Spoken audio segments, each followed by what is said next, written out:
Je commence à vous poser la première question. Allez-y, je vous écoute.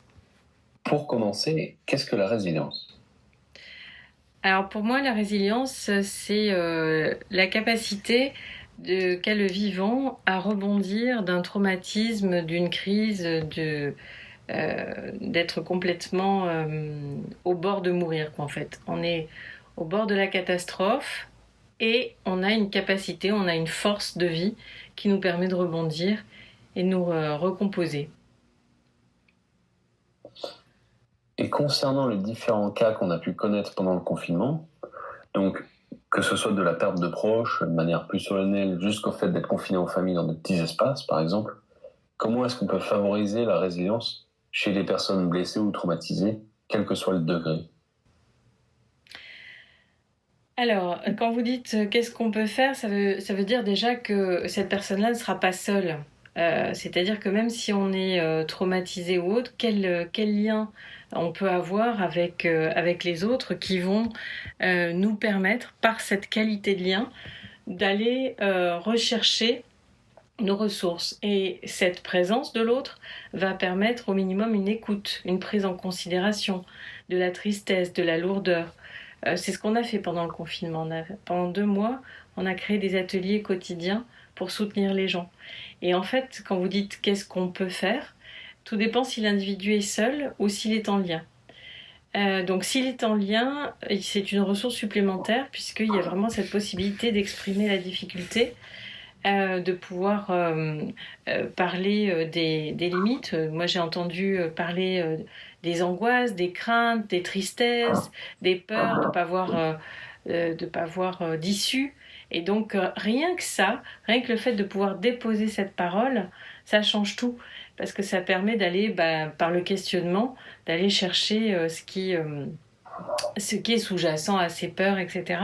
Et de permettre par l'échange de modifier les représentations sur la réalité et par conséquent de retrouver cet élan à se remettre en marche, à se remettre en dynamique pour se reprojeter vers l'avant, vers cette espèce de lumière au bout du tunnel et de permettre que le moteur se réenclenche.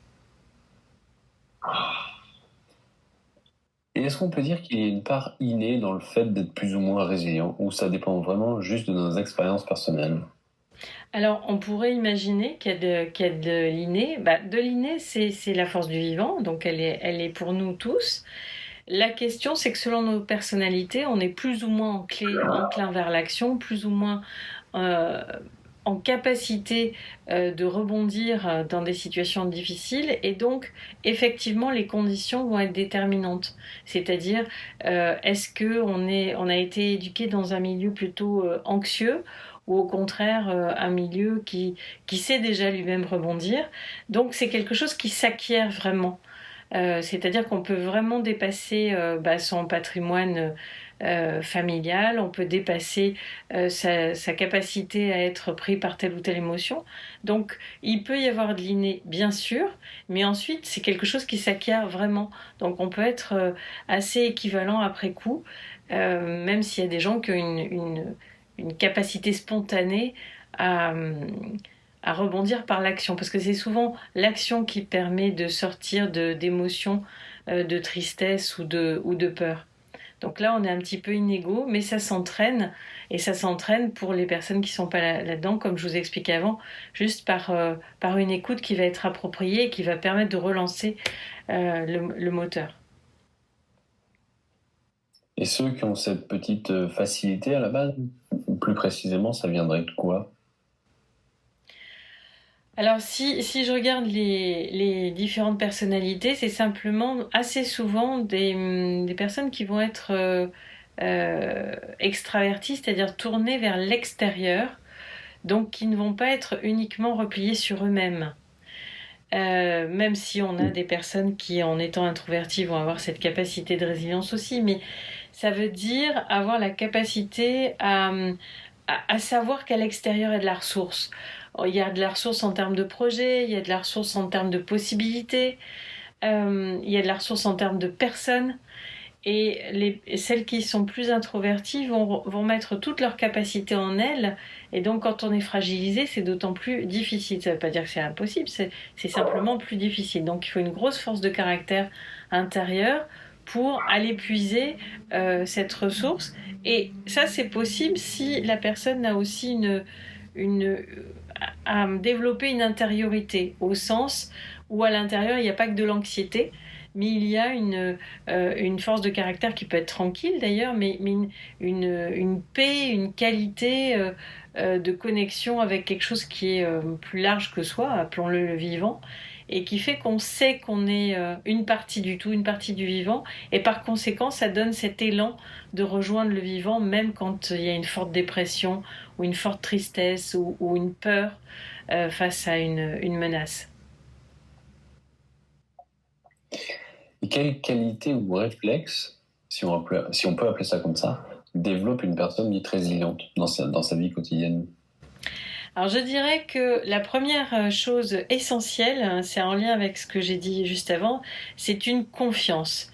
Il faut à la fois une confiance en soi, sur le fait qu'on a des ressources, on a des réserves, puisqu'on sait très bien que c'est dans des moments très difficiles que les gens se révèlent, pour le meilleur et pour le pire. Là, on parle du meilleur, donc ça c'est positif. Donc une grande confiance en la vie, c'est-à-dire de se dire, quoi qu'il advienne, il peut se passer autre chose aussi. Donc ça veut dire une confiance vers l'intérieur et une confiance dans le vivant et dans les ressources autour de soi. Une curiosité aussi, c'est de se dire c'est pas possible, je vais bien trouver autre chose, il y a autre chose. Donc il faut une curiosité, de la détermination, du courage pour se dire même si c'est difficile, se donner par exemple des représentations comme le fait que comme un puits, en fait il y a toujours un fond au puits, alors qu'on a des représentations, notamment quand on imagine être dans la dépression, c'est qu'il y a quelque chose d'abyssal. Et donc sans fond, pas du tout. La vie a un fond, la vie sur la Terre, elle a des limites. Donc on peut toujours rebondir. C'est ces images-là qu'il faut avoir. Ok, on est au fond du trou pour X raisons, la mort d'un proche, peu importe quelle raison, on n'a plus de ressources, mais il y a toujours la capacité à rebondir parce que le fond a une limite. Donc c'est de la curiosité, de la confiance, de la détermination, euh, l'envie d'aller chercher, puisqu'il y a eu le pire, qu'est-ce qu'il peut y avoir de meilleur? Donc vraiment d'explorer ses capacités, ses ressources, et puis en effet d'avoir le réflexe de se tourner vers les autres pour demander, pour questionner déjà, est-ce que, par exemple, comme des formations, il y a des formations sur la résilience, donc est-ce qu'il y a des ouvrages, est-ce qu'il y a des moyens de se faire aider, de se faire appuyer? Il y a des professionnels aussi, puis il y a le cercle amical, familial, il y a toujours des ressources, et aujourd'hui avec les ressources en ligne, il y en a encore plus. Donc vraiment cette curiosité pour agir, et cette détermination à jamais lâcher. Et comment est-ce qu'on peut améliorer notre résilience ou en faire preuve, en tout cas si on fait face à une situation qui nous le demande, et surtout si on n'a pas appris à le faire avant? C'est-à-dire que là, ça rebondit un petit peu sur ce que vous venez de dire, mais si une personne se retrouve dans une situation de... j'ai plus le mot en français, de griffe. Oui, de tristesse, C'est ça, ou de la remise en perspective professionnelle, ou suite à un licenciement, ou quelque chose comme ça. Ça peut... le fait que la personne soit au courant qu'il y ait des ressources, sans doute, elle a déjà vu des livres, entendu parler de ça, puis il y a une certaine mode en France de la résilience en ce moment, avec Boris Cyrulnik et tout ça, mais c'est des mots qui peuvent impressionner ou qui peuvent sembler inaccessibles. Du coup, comment est-ce que... Quel cheminement personnel ou quelle quel cheminement la personne va pouvoir emprunter pour faire plus de résilience? Alors il y a deux choses. Il y a la question de qu'est-ce qu'on fait dans une situation de résilience au cas où on l'a déjà vécu et au cas où on l'a jamais vécu. Donc quand on l'a déjà vécu, je dirais, ce qui peut être très précieux, c'est de consigner le chemin parcouru. Donc de penser, voilà, si on est dans une expérience de ce genre, de penser à noter les étapes. Par quoi on est passé et qu'est-ce qu'on a fait? Quels ont été les petits éléments sur lesquels on a pu s'appuyer pour progresser et qu'est-ce qui s'est passé? Donc ça, c'est vraiment relater, c'est un peu un storytelling, c'est relater comment on s'y est pris pour.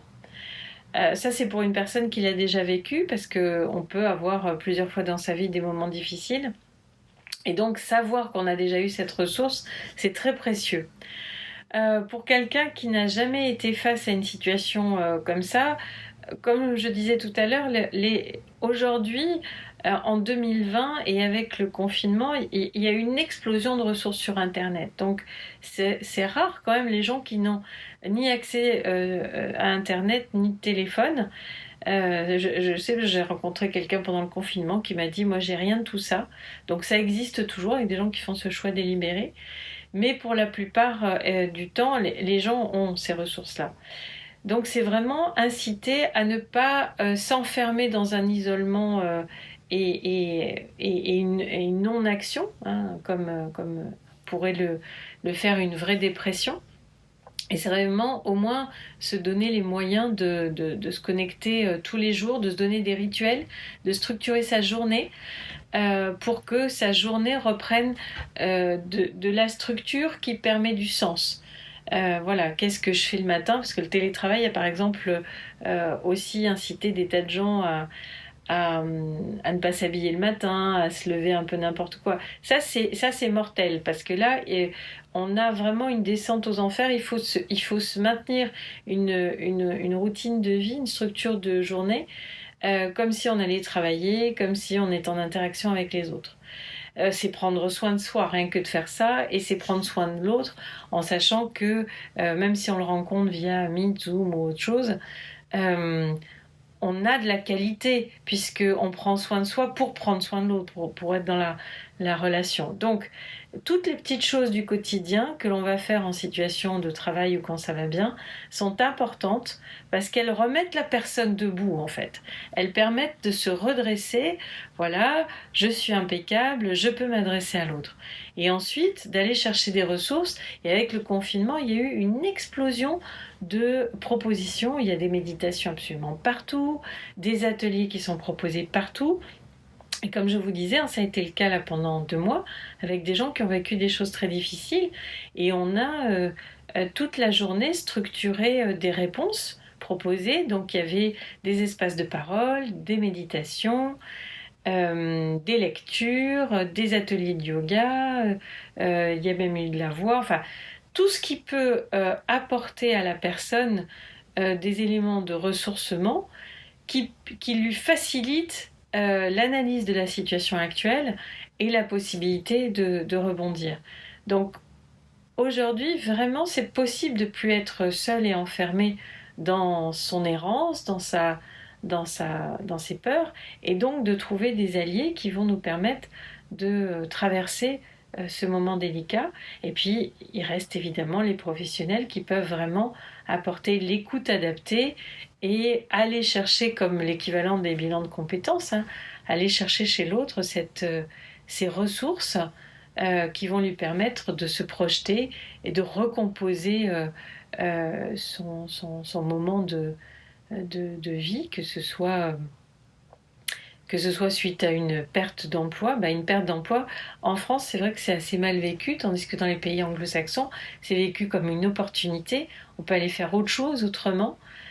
Donc c'est vraiment aller toucher ces rêves d'enfant aussi. C'est ça aussi, c'est la possibilité il y a des éléments qu'on vit comme de la déconstruction, et puis il y a des éléments qu'on va vivre comme une extraordinaire opportunité pour aller exprimer des choses qu'on n'avait pas osé exprimer jusque-là. Donc c'est vraiment une superbe chance en fait. C'est changer son regard sur la réalité. C'est s'autoriser à ce que nous vivons comme étant le pire soit perçu plutôt dans la tradition taoïste orientale. C'est plutôt vécu comme un moment il y a des moments de plein et des moments de vide. Et ces moments de vide ne sont pas vides. Ces moments de vide où il n'y a plus rien de ce que je faisais avant, ce sont aussi les opportunités pour se reconstruire, aller repuiser à l'intérieur toutes les ressources qui avaient été oubliées, ou les faire fleurir autrement. Donc c'est une magnifique opportunité de croissance en fait. Christine, je pense que vous avez répondu à la question qui suivait, qui était en fait la résilience, c'est un aspect collectif et communicatif qui rejoint une idée de savoir-être en société. Donc je peux directement passer à la dernière. Non, j'ai peut-être un petit commentaire quand même. Ok. On peut tout à fait délibérément travailler la résilience collective. C'est-à-dire que là, je parlais d'une personne qui va se reconstruire grâce aux autres. C'est pas la même chose que de décider d'une résilience collective, c'est-à-dire comment est-ce qu'on va aller puiser dans un groupe, dans un collectif, toute sa force de vie pour se remobiliser. Et d'ailleurs, si je fais un rapide parallèle, beaucoup d'organisations aujourd'hui à la sortie du confinement se sont posé la question de mais finalement c'est quoi notre raison d'être? Comment est-ce qu'on rebondit ensemble? Et donc ça amène beaucoup plus de travail en mode gouvernance partagée où les gens vont réfléchir ensemble sur leur raison d'être, à quoi ils servent, qu'est-ce qu'ils peuvent faire, comment ils peuvent fonctionner ensemble et autrement et vers quel but et avec quelle nouvelle efficacité.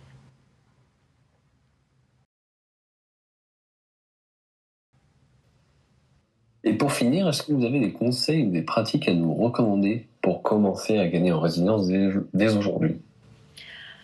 Le conseil, c'est vraiment d'aller régulièrement dans la nature.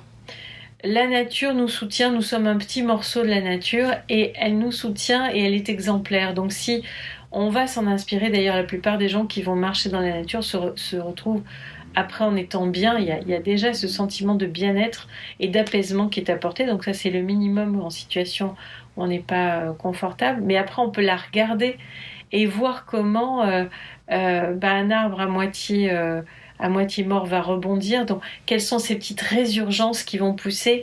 On peut voir cette petite, vous savez, cette toute petite herbe qui arrive à pousser au travers du bitume. C'est tout fin, c'est tout minuscule, mais ça fait péter le bitume, voire le granit. Et donc, quand on voit ça et qu'on voit que la nature est belle et qu'elle a cette créativité permanente dans la beauté, c'est extraordinairement ressourçant. Ça apporte de l'apaisement, du ressourcement et ça donne la pêche, l'énergie pour aller rebondir et retrouver sa propre résilience. Voilà ce que je pourrais vous dire.